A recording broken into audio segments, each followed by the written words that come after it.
안녕하세요. 청주에 사는 30대 중반 주부입니다. 이혼한 지는 3년 되었고 지금은 재혼했어요. 이혼도 하고 재혼도 한 여자의 사연이 평범한 일은 아닌지라 사연 보내는 거 고민을 했지만 저도 다른 분들의 솔직한 사연을 통해 도움받은 적이 있었기에 용기 내어 보내봅니다. 이혼한 분들 경험담 들어보면 하나같이 말하는 게 깔끔한 이유는 없다는 거죠.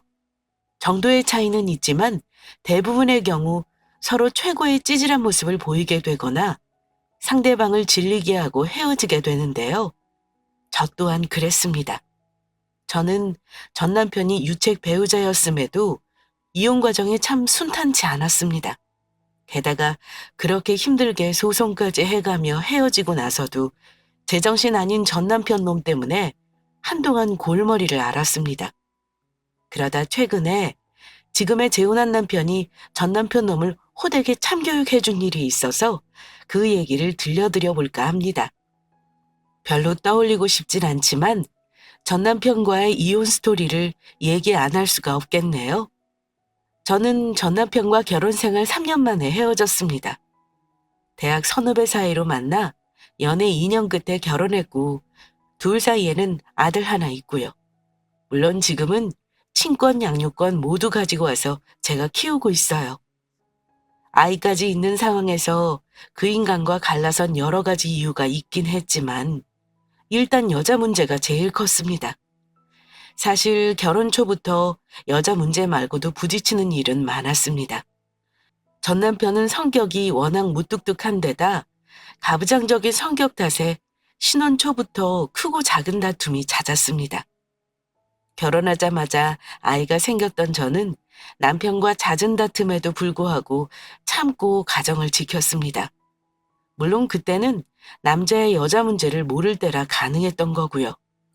결혼하고 얼마 안 되어 남편이 하필 이직을 준비하느라 잠시 일을 쉬어야 하는 시기가 있었습니다. 그 시기에 이직 준비한다는 남편 뒷바라지를 한 덕분에 저는 결혼 후 남편에게 생활비를 거의 제대로 받아본 적이 없습니다. 거의 제가 벌어오는 돈으로 먹고 살았죠. 하지만 300만 원 채 안 되는 월급으로 워낙 알뜰하게 살림을 꾸린 덕분에 부족함 없이 살 수 있었습니다. 그러다 제가 첫 아이 낳을 무렵 남편도 직장을 잡았고 제가 육아 때문에 일을 잠시 쉬게 되었습니다. 이직한 후로 남편은 늘 바빴습니다. 다른 가족들 보면 남자들이 적극적으로 육아에 도움을 많이 주던데 남편은 이직하고 나서부터 가정과 육아는 뒷전이었습니다. 주말에도 늘 바빴고 평일에도 거의 야근하느라 집에 들어오면 얼굴도 보기 힘들었고요. 저는 혼자 모든 걸 하느라 집 청소나 설거지를 뒷전으로 밀어넣는 일이 많았습니다. 그러다가 한번 남편과 다퉜던 일이 있었는데요. 저는 한다고 하는데 남편은 제가 집에서 하는 일이 없다고 생각했는지 집이 더럽다고 잔소리를 하더라고요. 얼마나 남편에게 서운하던지 싸우고 나서도 혼자 한참 울었던 기억이 납니다. 집에 오면 당초에 쉬는 것 같지가 않아. 당신 대체 청소기를 돌리긴 하는 거야?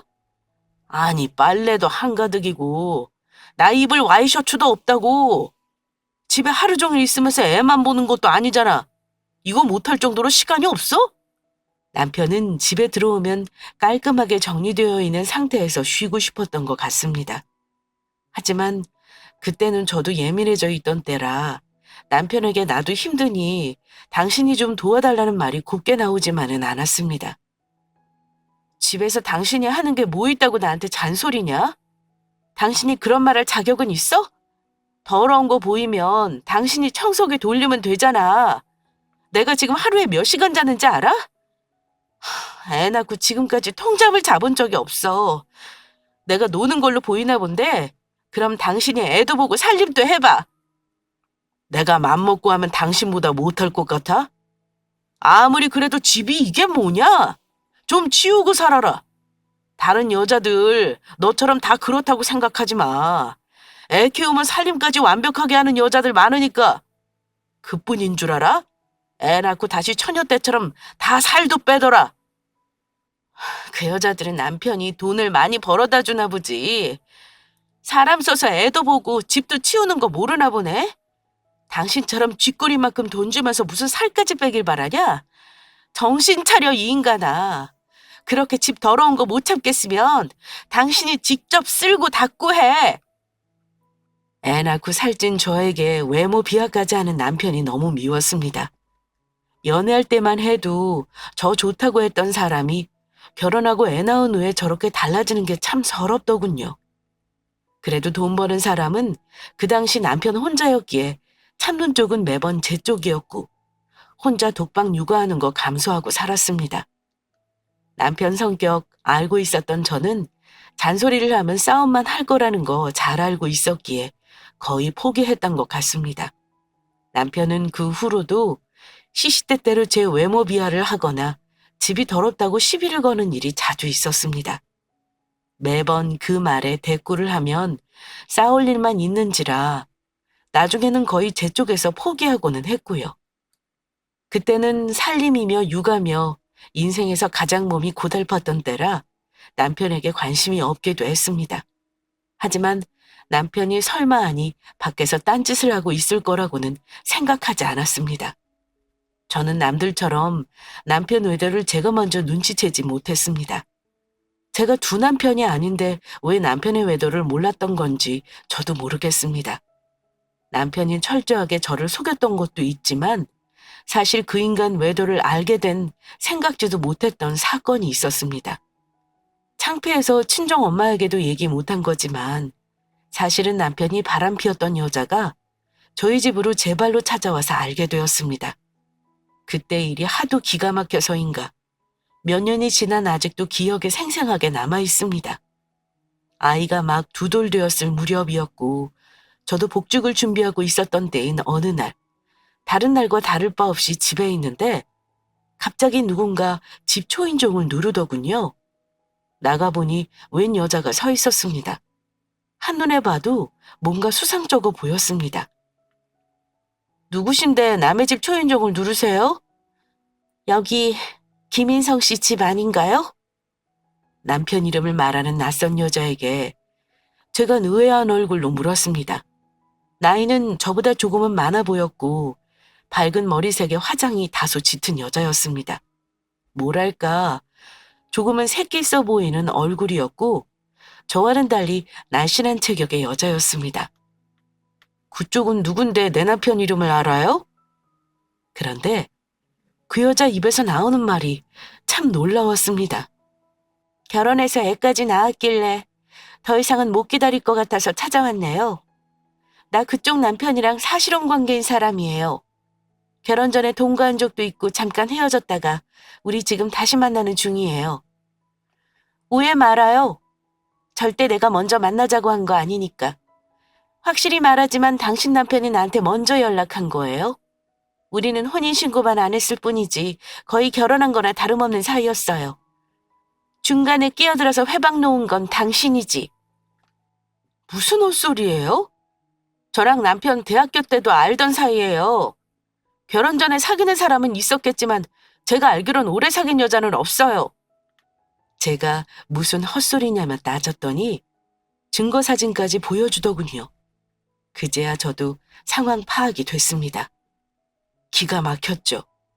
남편은 분명 결혼 전부터도 그 여자와 만난 게 분명했습니다. 적어도 그 여자가 보여준 증거만 보면 확실했습니다. 그러니까 지금 되게 우리 남편하고 그렇고 그런 사이다 뭐 그런 거예요? 근데 저 찾아온 이유가 뭐죠? 혼인신고하고 결혼한 사람은 저라는 거 모르지 않을 텐데요. 당신은 그냥 결혼한 유부남이랑 바람피운 상간녀라고요. 알겠어요? 이혼하고 나한테 온다던 인간이 애까지 낳았길래 나도 엿 한번 먹여주려 온 거예요. 그러니까 뭐하러 데리고 살아요?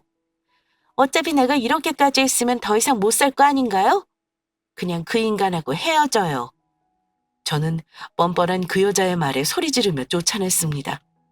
불륜을 저지른 건 너랑 남편인데 내가 왜 당신 같은 여자 입에서 헤어지라는 말을 들어야 하는 거지? 주제넘게 조언하지 말고 내가 알아서 할 테니까 꺼져. 너도 각오해. 그냥 넘어가지는 않을 테니까. 뭐라 그날 저는 남편이 들어오기만을 기다렸습니다. 아마도 그 여자가 남편에게 말을 한 모양인지 남편은 심지어 그날은 들어오지도 않더군요. 그러고는 밤새도록 울었습니다. 내가 어쩌다 이렇게 됐을까 싶기도 하고 억울하기도 하고 분통이 터졌습니다. 다음날 저녁 무렵 남편이 들어왔습니다. 저는 남편을 보자마자 따귀를 올려붙였죠. 남편은 갑자기 달려든 제게 따귀를 한 대 맞고는 제가 또 한 대 때리려고 하자 제 양손을 붙잡고 놔주지 않았습니다. 내 말 좀 들어보고 얘기해. 너 미쳤냐? 남의 따귀를 왜 때려? 그 미친년이 나한테 돈 뜯어내려다가 안 되니까 당신한테 온 거라니까? 나는 잘못 없어. 잘못이 없긴 왜 없어? 내가 그 여자한테 증거까지 다 확인했어. 꼴에 집에 무서워서 들어오긴 싫었나 봐?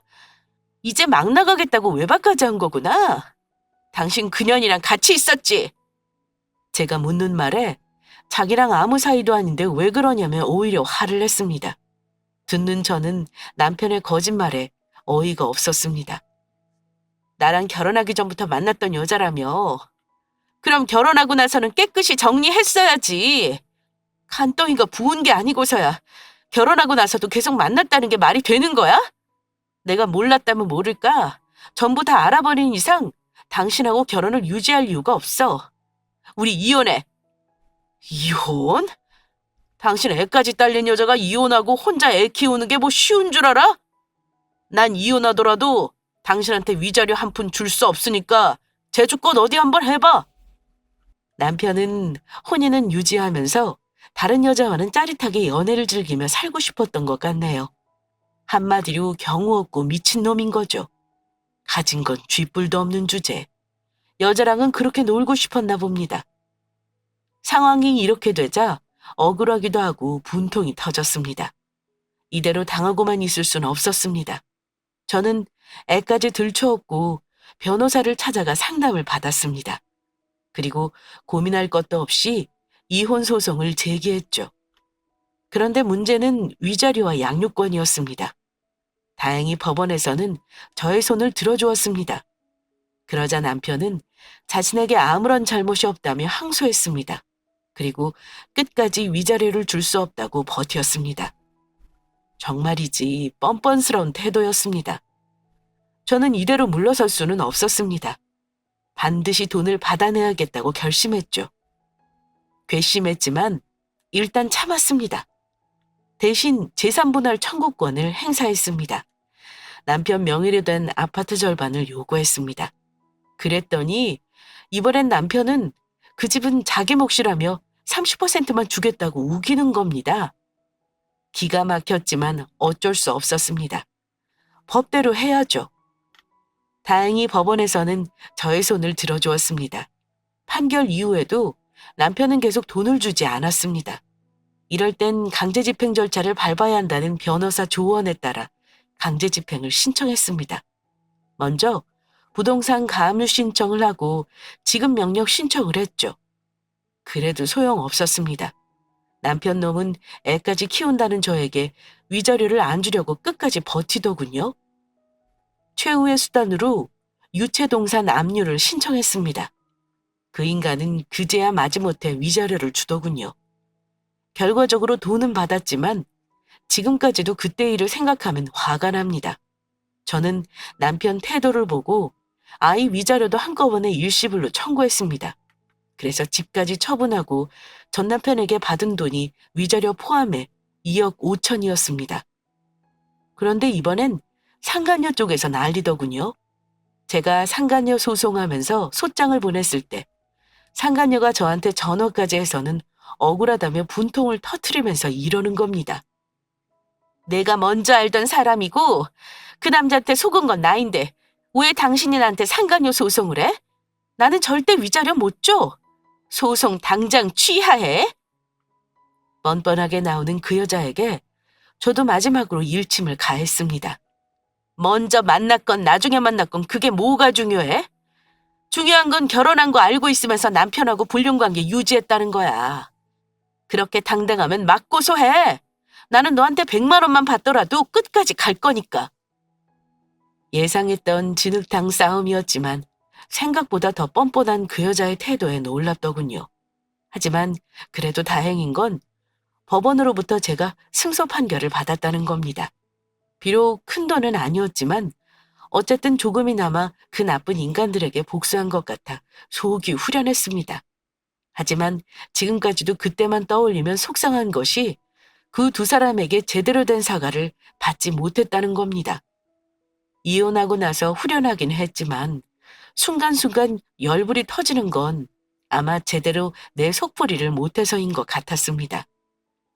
어쨌거나 이혼 과정을 말로 하니 별거 아닌 것 같아도 지금 와서 돌이켜보면 정말이지 악몽과도 같았던 순간이었네요. 이래서 이혼은 2번 할 게 못 되는구나 싶었습니다. 저는 이혼 후 바로 복직을 해야 했기에 친정에 있는 청주로 내려왔습니다. 이혼할 때 제 아이가 막 2돌이 지났을 무렵이었는데요. 그때까지만 해도 2번 다시 남자를 만나지 않겠다고 다짐했었습니다. 부모님이 아이를 같이 돌봐주신 덕에 한동안은 여행도 다니고 친구들도 만나면서 마음을 치유했죠. 그런데 시간이 지날수록 외로움이 밀려왔습니다.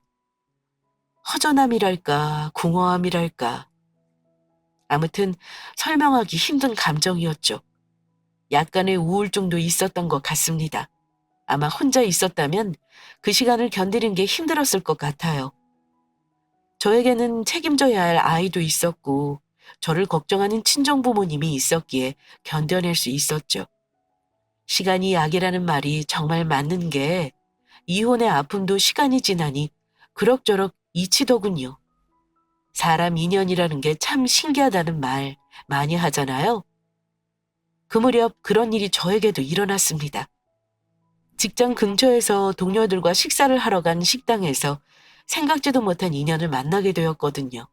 그것도 처음 간 식당에서요. 계산하고 나가려는데 제 카드를 받고 결제를 한 식당 사장이 저한테 말을 거는 겁니다. 혹시 송원중학교 나온 이성은 아니에요? 저는 모르는 사람 입에서 나오는 내 이름을 듣고 깜짝 놀라 그분을 쳐다봤지만 도무지 제 기억 속에는 없는 사람이었습니다. 제 이름은 맞는데 혹시 누구세요? 나 기억 못하는구나. 우리 2학년 때 같은 반이었잖아. 나 최기준이야. 우리 같은 학원도 다녔는데 정말 모르겠어? 이름을 들으니 그제야 어렴풋이 기억이 떠오르는 겁니다. 어머, 조금 기억 날 것 같아. 너 이 동네 계속 사는 거니? 나는 작년에 내려왔어. 이렇게 만나다니 너무 신기하다. 진짜 신기하다. 나중에 시간 될 때 한번 식사하러 와라. 그때 얘기하자. 지금 와서 하는 말이지만 내가 그때 너 좋아했는데 아마 너는 기억도 못하지? 정말 오랜만에 만난 건데 뜬금없이 좋아했다는 말까지 날리고 호탕하게 우는 그 사람을 보고 기분이 묘하더군요. 급하게 명함을 교환했지만 그 후로 정말로 다시 그 식당을 갈 생각은 없었습니다. 우연히 만난 동창이니 반갑게 인사를 한 것뿐이었고요. 그런데 그 사람은 며칠 후에 정말로 제게 연락을 해서는 만나자고 하더라고요. 그때만 해도 나한테 마음이 있어서 연락한 건 아닐 거라 생각했던 저는 가벼운 마음으로 그 친구를 한 번 더 만나게 되었습니다. 그제야 서로의 얼굴을 제대로 보고 안부를 물었죠. 어릴 때 얼굴이 조금 남아있었던 그 사람은 서글서글한 눈매에 선한 인상이었고 유머러스한 면도 있었습니다. 왠지 모르게 믿음이 가더군요. 그날 저녁 식사를 하면서 자연스럽게 호구조사를 했습니다. 그런데 그 친구가 저에게 제일 먼저 물었던 게 뭔 줄 아세요? 너 결혼했니? 라는 말이었습니다. 아마도 그게 가장 궁금했나 봐요. 제가 홀가분한 몸이었다면 거리낄 게 없었겠지만 혹여 제게 이성으로 관심을 보인다면 여러 가지로 골치가 아플 것 같아서 저는 제 상황을 담담하게 얘기했습니다. 굳이 감춰야 할 이유도 없었고요. 1년 전 이혼했고 아이가 하나 있다는 말을 들은 그 친구는 웃으면서 제게 이러더군요. 사실은 나도 한번 갔다 왔어. 그럼 우리는 일단 비슷한 조건인 거네? 나는 아이는 없어. 그럼 네 아들은 지금 부모님이 같이 봐주시는 거니? 어, 아직 나 혼자는 좀 힘들어서 말이야. 직장도 다녀야 하고. 둘 다 나이 들어 만나니 반갑긴 한데 한 번씩 아픔이 있었네.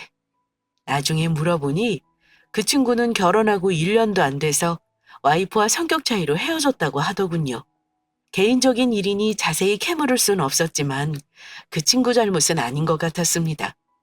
대충 얘기하기로는 사치가 심했고 돈 사고를 치는 바람에 이혼 후에도 해결하느라 고생을 좀 했나 보더라고요.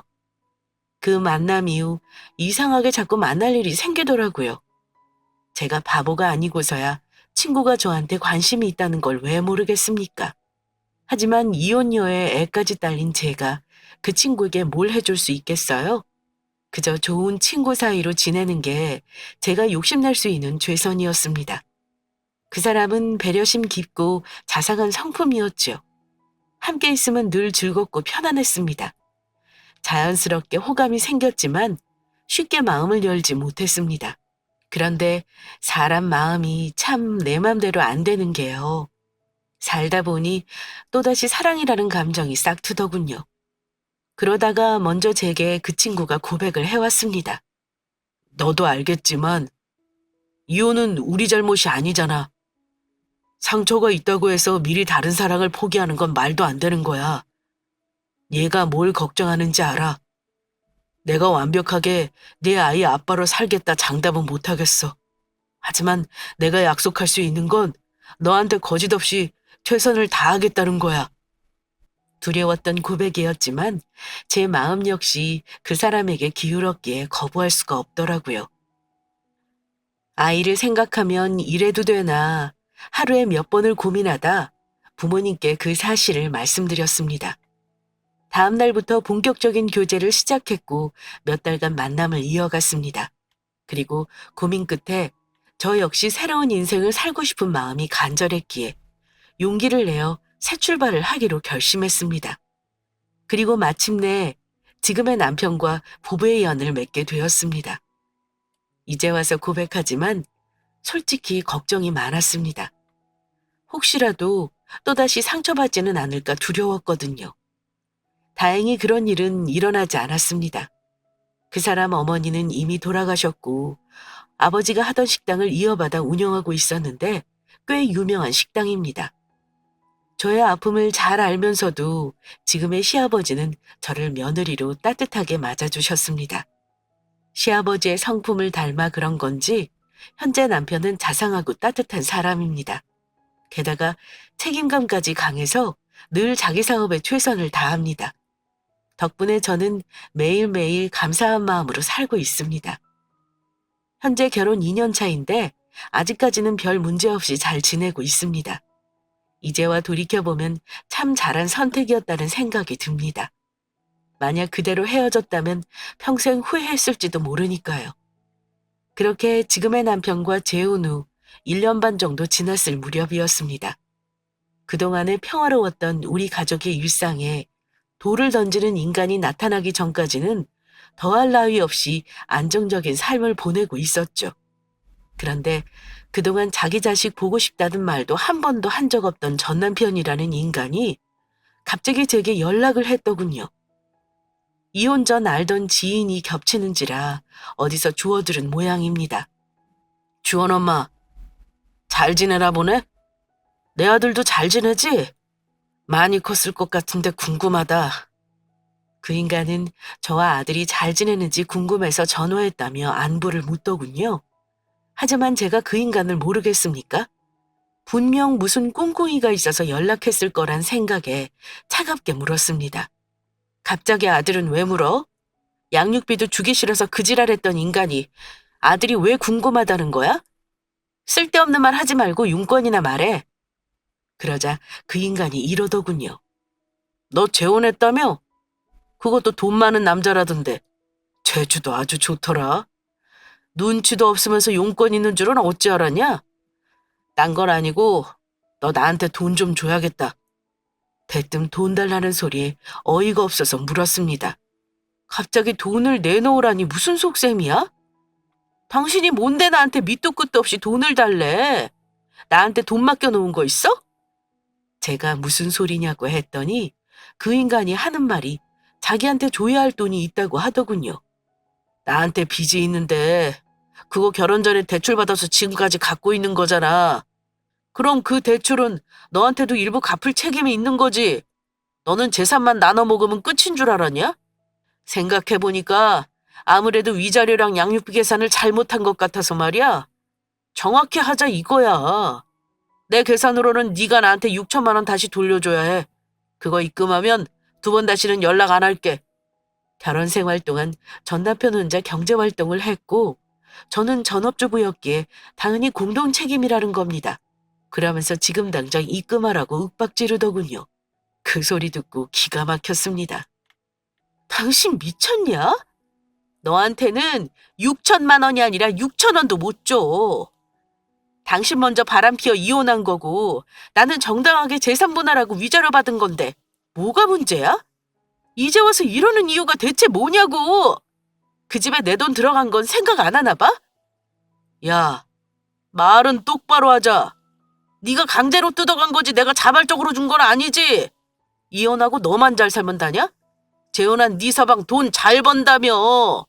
네가 뜯어간 위자료에서 고작 몇 천 주는 게 못할 일은 아니잖아? 어이가 없었습니다. 화가 나서 따졌더니 적반하장이더군요. 정말이지 뻔뻔해도 이렇게 뻔뻔할 수가 없었습니다. 저는 다시는 연락하지 말라면서 전화를 끊어버렸습니다. 그런데 그게 끝이 아니었습니다. 남편은 그 후로 전화통화는 기본이고 문자 메시지며 카카오톡까지 쉴 새 없이 보내더군요. 그것도 아주 집요하게요. 심지어 집 근처 카페에서 만나자고 하기도 했어요. 정말이지 소름 끼치도록 무서웠습니다. 이대로 가다간 무슨 일이 생길지도 모른다는 생각에 덜컥 겁이 났죠.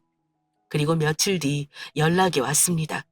그런데 그 인간은 당장 돈을 보내라는 겁니다. 계속 무시했더니 급기야 부모님께 전화를 걸어 폭언을 퍼붓고 행패까지 부렸습니다. 처음에 그 인간에게 연락 왔을 때는 남편에게 말하지 않았습니다. 그래도 한때 남편이었고 아이의 친부이니 좋게 해결하려고 노력했습니다. 그렇지만 막무가내로 협박까지 하면서 자기한테 빚진 거 갚지 않으면 가만두지 않겠다고 하는 거 보고 알았습니다. 저 혼자 해결이 안 될 일이라는 걸요. 그전까지는 저 혼자 해결할 수 있다고 생각했어요. 연락 피하고 거부하면 그러다 말겠거니 했는데 그런 협박까지 받고 나서는 내 선에서 해결이 안 되겠구나 싶었습니다. 내가 무슨 잘못을 했다고 이렇게 피해 다녀야 하는지 모르겠더라고요. 그래서 결국 남편에게 그 일을 털어놓았습니다. 자초지종을 들은 남편은 불같이 화를 냈습니다. 제가 아닌 전 남편을 향해서요. 차마 남편이 내뱉은 욕설까지는 표현 못하겠지만 개새끼, 소새끼 찾으며 가만 안 두겠다 펄펄 뛰었습니다. 그 미친 새끼가 감히 내 가족을 건드려? 이런 인간은 아예 혼쭐을 내주고 우리 주원이 아예 얼굴도 못 보게 만들어버려야 해. 나한테 바로 얘기했어야지. 그럼 내가 가만 안 뒀을 텐데 왜 말 안 했어? 돈 달라고 협박하는데 당신한테 미안해서 말을 못하겠더라. 도저히 내가 혼자 해결 못할 것 같아서 말한 거야. 당신은 가만히 있어. 내가 알아서 할 테니 그 새끼한테 당신이 만나자고 하고 약속 장소랑 시간만 보내. 남편은 그 인간을 만나서 해결할 심산인 듯 했습니다. 지금 남편은 그 인간보다 덩치도 크고 키도 큰데 혹시 때리지는 않을지 걱정이 되더군요. 모르긴 몰라도 만약 남편에게 살짝 맞기라도 한다면 고소니 뭐니 난리를 치고도 남을 인간이었거든요. 그 후 저는 남편 말대로 그 인간에게 친정집 근처에서 만나자는 약속을 잡았습니다. 어쩜 제가 만나자는 문자를 보내자마자 그놈이 한다는 말이 돈이나 똑바로 준비해 오라는 거였네요. 남편에게 말했더니 일단 만나라고 하더라고요. 자기가 근처에서 지켜보고 있겠다면서요. 저는 무서웠지만 어떻게든 끝을 내야만 하는 일이었기에 그 인간을 약속 장소에서 만났습니다. 만나기로 한 장소에 가자 그놈이 먼저 나와 저를 기다리고 있더군요. 저를 보자마자 한다는 말이 너 얼굴 좋아졌다. 나는 네 덕분에 못된 년한테 내 돈 다 털리고 알거지 됐는데 어때? 이 말 들으니 속이 시원하냐? 남의 속을 뒤집듯 빈정거리는 말투는 여전하더군요. 나 오늘 당신한테 돈 주려고 나온 거 아니야. 그래도 우리 주원이 친아빠니까 최대한 좋게 마무리하려고 했는데 계속 돈 내놓으라고 협박하면 나도 법대로 할 거야. 그 말 해주려고 왔어. 다시는 여기 찾아오지 마. 우리 주원이도 앞으로 얼굴 볼 생각하지 말고 알아서 잘 살아. 부탁이야. 뭐, 법? 아, 맞다. 당신 법대로 하는 거 좋아하지? 그래. 어디 한번 마음대로 해봐. 나는 당신이 내 통장에 돈 꽂아놓을 때까지 가만 안 있을 거니까. 그 인간은 갑자기 흥분하더니 자리에서 일어나 손가락으로 제 이마를 몇 번 밀어내더라고요. 순간 너무 불쾌했던 저는 자리에서 일어나 그 인간의 멱살을 잡았습니다. 야, 너 뭔데 남의 몸에 손을 대? 진짜 좋게 안 끝내고 싶냐? 제가 화를 내자 주변 사람들의 시선이 쏠렸습니다. 그런데 그 순간 지금의 남편이 쏜살같이 제 뒤로 다가오는가 싶더니 제가 멱살을 잡고 있던 손을 풀고 자기 손으로 옮겨 잡고는 그 쓰레기 같은 인간을 밖으로 끌고 나갔습니다. 카페 안에 있던 사람들의 웅성거림이 커졌고 누군가는 몸싸움을 예상했는지 신고를 하려는 듯 했고요. 저는 일단 남편을 따라 나갔습니다. 카페 밖으로 나간 남편은 그 인간을 길바닥에 내동댕이 쳤습니다. 예상한 대로지만 그 인간은 심한 엄살을 떨더군요. 아이고, 사람 죽네. 이봐, 형씨. 당신 지금 사람 쳤어? 이게 폭행이야, 폭행. 내가 고소하고 합의 안 해주면 당신 깜빵 가는 거라고. 그래, 어차피 깜빵 갈 거면 이렇게 순순히 보내줄 순 없지. 제대로 한 대 맞아봐라. 어디 맞고 나서도 그런 소리 나오나 보자. 그러더니 남편이 일어서는 그 인간에게 달려들어 살벌하게 따귀를 한 대 때리더군요. 그러자 전 남편 놈이 볼을 부여잡으면서 자리에 다시 주저앉았습니다. 몹시 아픈 모양인지 제대로 말도 못하고 있는데 남편이 그 인간을 향해 말했습니다. 이건 그동안 내 와이프 괴롭힌 값인 줄 알아. 너 지금 당장 내가 경찰서 데려가서 쳐넣을 수 있는데 참는 거야. 그래도 우리 주원이 생부라는 거 그거 하나 보고 참는 건 줄 알아. 오늘 일 다 녹음했고 그동안 내 안에 협박한 거 전부 증거로 남겨놨으니까 콩밥 먹고 싶지 않으면 다시는 나타나지 마라.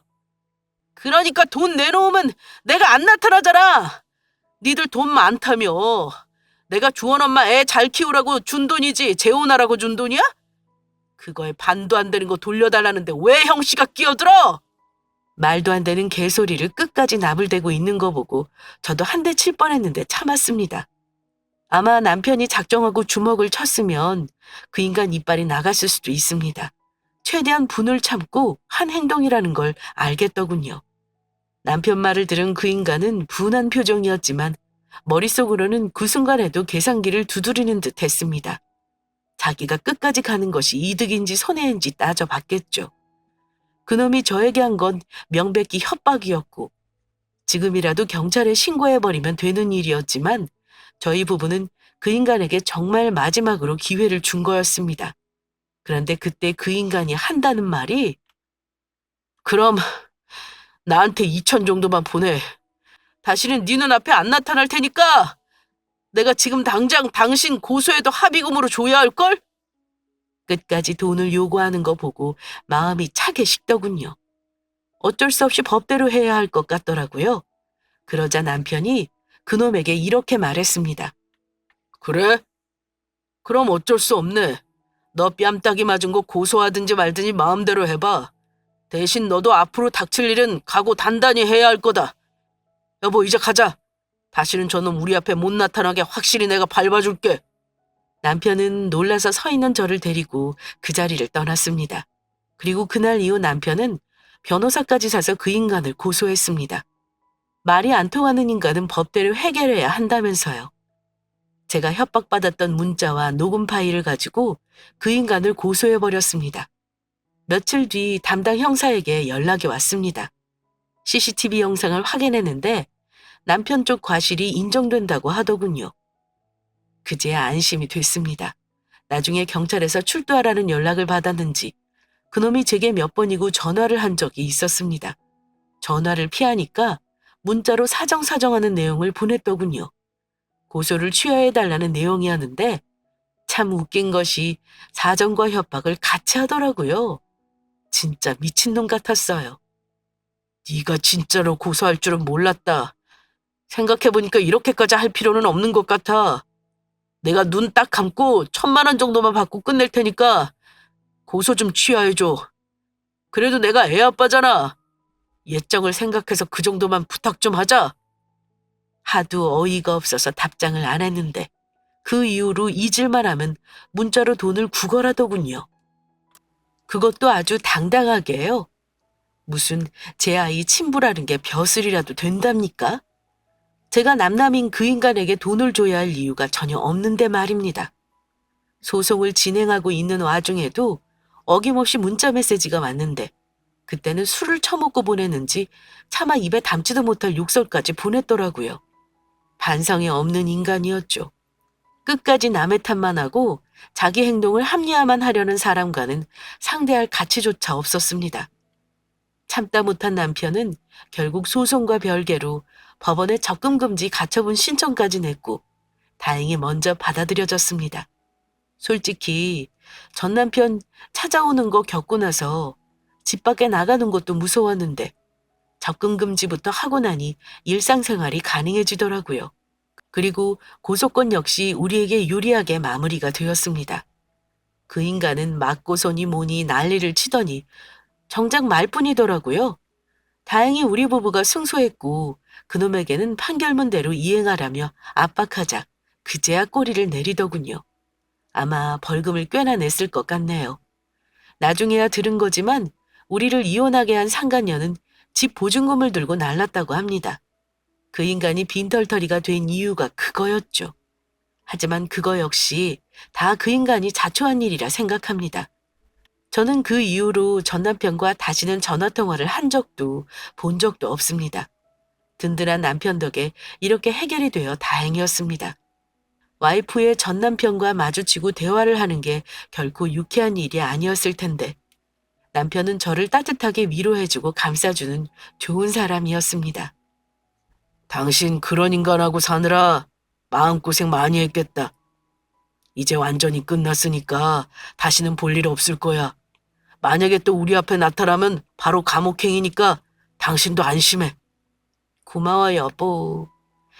그러니까 상대하는 거 짜증났을 텐데 나 위해서 이렇게까지 해준 거 너무 고마워.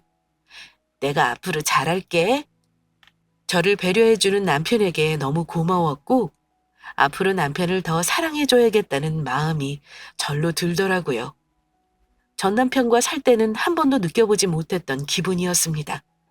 배우자에게 존중받고 사랑받고 있다는 그런 느낌이요. 어쨌거나 다행히 전 남편과의 악연은 그걸로 마무리됐습니다. 돌이켜보면 정말 아찔한 순간이었습니다.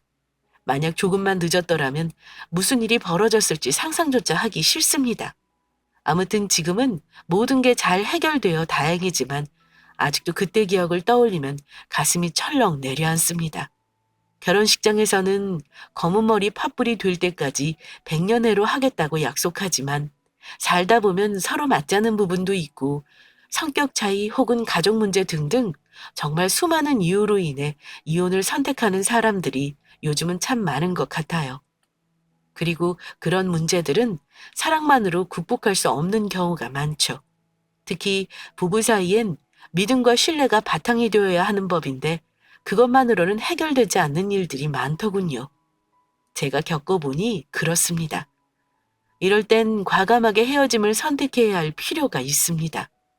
단지 자녀나 주위 시선 때문에 억지로 참고 사는 건 결코 현명한 방법이 아닌 것 같아요. 오히려 그럴수록 나 자신을 망가뜨릴 뿐 아니라 둘 관계만 악화될 뿐이죠. 제가 이혼을 해봤으니 드리는 조언입니다. 힘들게 이혼을 선택하고 나서 넘어야 할 산은 또 있더군요. 특히 저처럼 이혼 후 재혼하시는 분들은 공감하실 겁니다. 우리나라에서는 유독 재혼에 대한 편견이 심하잖아요. 심지어 아이가 있을 경우 상대방 쪽에서 반대할 확률이 높죠. 제 경우에는 감사하게도 그런 일이 없었지만 만약 그렇다면 어떻게 해야 할까요? 우선 먼저 스스로 마음을 단단히 먹어야 합니다. 그리고 재혼에 대한 본인만의 확고한 기준을 세워야 해요. 그렇지 않으면 재결합 후 또다시 같은 문제로 갈등을 겪을 가능성이 높기 때문입니다. 혹시 재혼을 생각하고 계시다면 앞으로 누군가와의 교제를 통해 미래를 꿈꿀 때 적어도 위 사항들은 미리 염두에 두는 것이 좋을 거라고 말씀드리고 싶어요. 여러분 인생이잖아요? 내 삶이고 나의 행복인데 왜 다른 사람 눈치를 봐야 합니까? 그러니 행복을 포기하지 마시고 부디 용기를 내서 새로운 출발을 하시길 바랍니다. 저의 전남편 참교육 사연은 여기까지입니다. 긴 얘기 들어주셔서 감사드립니다. 모두의 가정이 늘 평안하시길 바라며 사연 마치겠습니다.